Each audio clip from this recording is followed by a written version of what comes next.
السلام علیکم ورحمۃ اللہ وبرکاتہ۔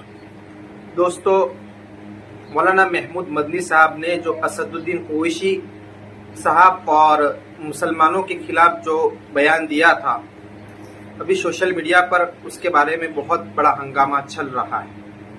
دوستو، بڑے بڑے سیاستدان اور لیڈران اس کا جواب دے ہی تو رہے ہیں، اور اتنا ہی نہیں، بڑے بڑے علماء نے بھی اس کا معقول جواب اور بہت بہترین جواب حضرت مولانا محمود مدنی صاحب کو دیا ہے۔ لیکن دوستو، اتنا ہی نہیں، دارالعلوم دیوبند کے محترم حضرت مولانا مفتی ابو القاسم صاحب نے بھی کہا ہے کہ ہم مولانا محمود مدنی کے اس بیان سے اتفاق نہیں رکھتے ہیں۔ دوستو، ابھی معاملہ ٹھنڈا ہوا ہی نہیں تھا کہ مولانا محمود مدنی نے اس سے بھی خطرناک بیان دیے ہیں۔ اس سے بھی خطرناک 3 بیان دیے ہیں۔ میں آپ کو وہ تینوں بیان ایک ایک کر کے ابھی سناتا ہوں۔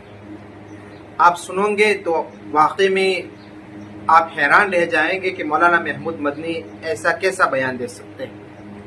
اس لیے میں ایک ایک بیان آپ کو تفصیل سے آپ کو سناتا ہوں۔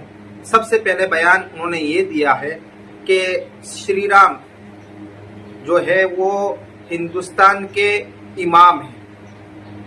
یہ بیان دیا ہے، یہ سنتے ہیں وہ بیان۔ اور اردو کے کچھ شعر سنانا چاہتا ہوں، ہو سکتا ہے سمجھ میں آئے، ہو سکتا ہے نہ بھی آئے، میں سمجھانے کی بھی کوشش کروں گا۔ کہا لبریز ہے شراب حقیقت سے جام ہند، سب فلسفی ہیں خطے مغرب کے رام ہند۔ شری رام چندر جی کے بارے میں کہہ رہے ہیں، اب غور کیجئے گا۔ وہ کہہ رہے ہیں سب فلسفی ہیں خطے مغرب کے رام ہند، یہ ہندیوں کے فکر رس کا ہے اثر، رفعت میں آسمان سے بھی اونچا ہے بام ہند۔ رفعت کہتے ہیں بلندیوں کو، اونچائیوں کو۔ تو بھارت کا دروازہ، ہند بھارت کا دروازہ آسمان سے بھی اونچا ہے۔ کس وجہ سے؟ اسی دیش میں ہوئے ہزاروں ملک سرشت، مشہور جن کے دم سے ہے دنیا میں نام ہند، ہے رام کے وجود پر، یہ آخری شعر ہے، ہے رام کے وجود پر ہندوستان کو ناس، اہل نظر سمجھتے ہیں اس کو امام ہند۔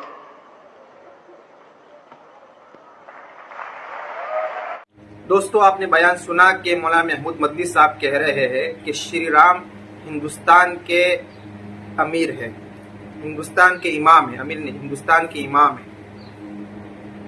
دوستو، ہم دوسرا بیان آپ کو وہ سنا رہے ہیں کہ سی اے اور این آر سی کے بارے میں کہ مولانا محمود مدنی صاحب کہہ رہے ہیں کہ اگر پڑوسی ملک سے ہمارے کوئی غیر مسلم بھائی آتا ہے تو اس کو سٹیزن شپ دینی چاہیے، اس کو شہریت دینی چاہیے، اور اسی طرح اگر کوئی مسلمان آتا ہے تو اس کو بالکل سٹیزن شپ نہیں دینی چاہیے اور اس کو شہریت نہیں ملنی چاہیے۔ اسی طرح کا بیان دیا ہے۔ آئیے ہم آپ کو بیان سناتے ہیں، آپ وہ بیان سنیے، وہ ویڈیو سنیں، پھر چلتے آگے اور ایک ویڈیو سناتے ہیں۔ ان ملکوں میں رہنے والے غیر مسلم اگر اپنے آپ کو انسیف محسوس کر رہے ہیں اور وہ انڈیا میں آنا چاہتے ہیں تو انڈیا کو انہیں اپنی سٹیزن شپ کا ان کے لیے کھولنا چاہیے، ویلکم کرنا چاہیے، ان کو دینا چاہیے۔ اصل اشارہ جو ہے وہ سٹیزن شپ امینڈمنٹ بل جو آیا ہے اس کو لے کر کے ہے۔ اس میں ٹھیک ہے، مجھے اس کے اوپر کوئی بہت زیادہ اعتراض نہیں نظر آتا ہے، مجھے ذاتی طور پر، ہمارے بہت سارے بھائیوں کو ہے اس پر اعتراض، لیکن مجھے بہت زیادہ اعتراض نہیں نظر آتا ہے اگر چند لاکھ یا 20 لاکھ 30 لاکھ 50 لاکھ لوگ پڑوس کے ملکوں سے یہاں آ جائیں اور ان کو وہ کر لیا جائے تو کوئی حرج نہیں ہے۔ لیکن اگر کوئی مسلمان یہاں آئے تو کیوں آئے گا؟ اپنا ملک چھوڑ کر مسلمان اپنے ملک کا چھوڑ کر یہاں میرے یہاں کیوں آئیں گے؟ نو، مجھے کوئی مسلمان نہیں چاہیے یہاں، مجھے نہیں ضرورت ہے کسی مسلمان کی۔ باہر سے کوئی نہیں آنا چاہیے، بالکل نہیں آنا چاہیے۔ بلکہ کوئی مسلمان اگر اس طرح سے گھسپیٹیاں بن کر کے یہاں آئے تو ہمیں اور آپ کو سب کو مل کر کے اسے نکالنا چاہیے۔ کیوں؟ یہ اپنی سوچ کو ہمیں بدلنا ہے، اس طرح ہندو مسلمان میں نہیں بانٹنا ہے۔ پر مسلمان کیوں آئے گا مسلمان ملک چھوڑ کر کے؟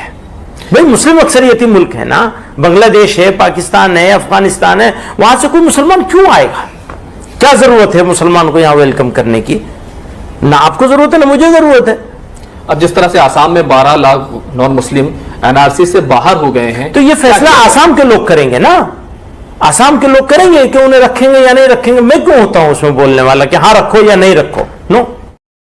दोस्तों, मौलाना महमूद मदनी साहब ने तीसरा बयान ये दिया है कि असदुद्दीन ओवैसी साहब मुसलमानों के लीडर नहीं हो सकते, उनको हम लीडर तस्लीम नहीं करते हैं। और ये भी कहा है कि वो सिर्फ हैदराबाद तक महदूद रहे, बाकी जगह वो अपने चुनाव का प्रचार वगैरह न करें, महाराष्ट्र में बाकी जगह। उन्हें यहाँ तक ये बात कह दी है और कहा है कि असदुद्दीन ओवैसी लीडर बनने की उनके अंदर सलाहियत और ताकत नहीं है, इसी तरह का बयान दिया है। और उसका माकूल जवाब बिहार के मौलाना सलीम चतुर्वेदी साहब ने माकूल उनका जवाब दिया, हम इसी बयान के अंदर सुनाएंगे। आइए सुनते हैं क्या कहते हैं असदुद्दीन ओवैसी के बारे में, आइए वो सुनते हैं, चलते हैं बयान की तरफ। तो इस बात का बहुत विरोधी हूं कि मुसलमान बहैसियत मुस्लिम के अपना कोई पॉलिटिकल लीडर बनाए, इसका विरोधी हूं और इसको मैं मुसलमानों की मुखालिफत समझता हूं। मैं उनको बहुत अच्छा आदमी मानता हूं असदुद्दीन ओवैसी साहब को, लेकिन यहां पर मैं उनसे बिल्कुल डिसएग्री करता हूं कि वो मुसलमानों के इंडियन मुस्लिम्स के पॉलिटिकल लीडर बनने की कोशिश कर रहे हैं। इसको हम कामयाब होने नहीं देंगे किसी कीमत पर, बिल्कुल नहीं होने देंगे। आप हैदराबाद के पॉलिटिकल लीडर बन जाइए, वो ठीक है, मुझे वहां तक भी मंजूर है कि वो आंध्रा और तेलंगाना के बन जाए, इससे आगे नहीं जाना चाहिए, महाराष्ट्र में नहीं आना चाहिए, बिल्कुल नहीं आना चाहिए।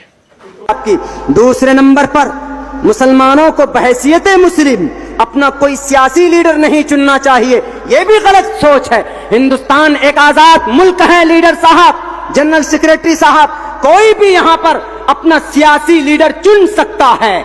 हिंदू मुसलमान को चुन सकता है, मुसलमान हिंदू को चुन सकता है। आपको कहने का अधिकार नहीं है कि हम किसी को महाराष्ट्र की सरजमीन पर उनकी जमात को हम फैलने नहीं देंगे। आपकी जुबान से ये बात शोभा नहीं देता, उनका इशारा मैं साफ लफ्जों में नाम लेता हूं। हमारी शरीयत को बचाने का काम सीना तान कर पार्लियामेंट के अंदर अगर कोई खड़ा था तो वह मजलिस इत्तेहादुल मुस्लिमीन का वो लीडर असदुद्दीन ओवैसी था। वो हमारा लीडर इस माने कर है कि जब सारे दुनिया के बड़े बड़े एमपी थे वहां पर चुप थे, लेकिन उन्होंने अगर शरीयत को बचाने का काम किया है तो वह हमारा है लीडर। हम मानते हैं सियासी पहलू एतबार से उन्होंने हिंदू को भी, दलित को साथ लिया है और मुसलमान को साथ लिया है, जो कि बहुत ज्यादा गरीब, कुचले और दबे लोग हैं। सीमांचल हिंदुस्तान का सबसे गरीब इलाके के अंदर नाम लिया जाता है, लेकिन सीमांचल की बदहाली के लिए अभी रिपोर्ट पेश करने वाला कोई अभी तक पैदा नहीं हुआ था। यही असदुद्दीन ओवैसी ने गरीब, दलित, मुस्लिमों के लिए एक बिल पेश किया सीमांचल के तई, तो वही असदुद्दीन ओवैसी है। तलाक के खिलाफ हिंदुस्तान की संविधान को सामने रखते हुए तलाक एक्ट सिविल कानून को क्रिमिनल एक्ट में डालने वाला वो लोग गद्दार हैं जिन्होंने हमारी शरीयत की तरफ, शरीयत को बदलने की बात की। तन्हा आवाज बुलंद करने वाले कहां थे आप, कहां थे?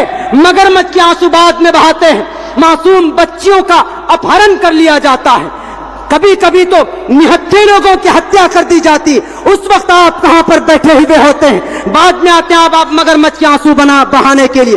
क्यों नहीं हिंदू मुसलमानों को लेकर आप फसाद पैदा होने से पहले फसाद को क्यों नहीं रोकने का काम करते हैं? जब फसाद हो जाता है तब आप दौड़ा करते हैं। हम आपके समझौते की बिल्कुल मुखालफत करते हैं। हिंदुस्तान सेक्युलर मुल्क है। अगर असद ओवैसी साहब ने अगर दलित के खिलाफ, दलित के लिए उनका हक लेने की बात की है तो हम उनके साथ हैं। बल्कि किसी भी मजलूम की आवाज कोई भी बंदा अगर उठाता है, हम अगर उठाते हैं तो हमारा साथ होना चाहिए। आप में कोई लीडर अगर उठाता है, आपके करीब का अगर कोई सियासी लीडर उठाता है तो आपको उनका साथ होना चाहिए।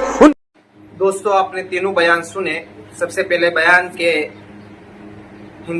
श्री राम हिंदुस्तान के इमाम है वो वाला। दूसरा कि मुसलमान अगर इस हिंदुस्तान के अंदर आता है तो उसको सीए और एनआरसी यानी सिटीजनशिप और शहरियत नहीं देनी चाहिए। اور کوئی گہرا آتا ہے تو اس کو دینی چاہیے. اور تیسرا اسدالدین اویسی کو ہم لیڈر تسلیم نہیں کرتے. دوستو اسی طرح اگر آپ اس میڈیا کو سوشل میڈیا کو اگر کھنگالیں گے ان کے بیانات کو تو بہت سارے بیانات ایسے ملیں گے, بہت سارے بیانات.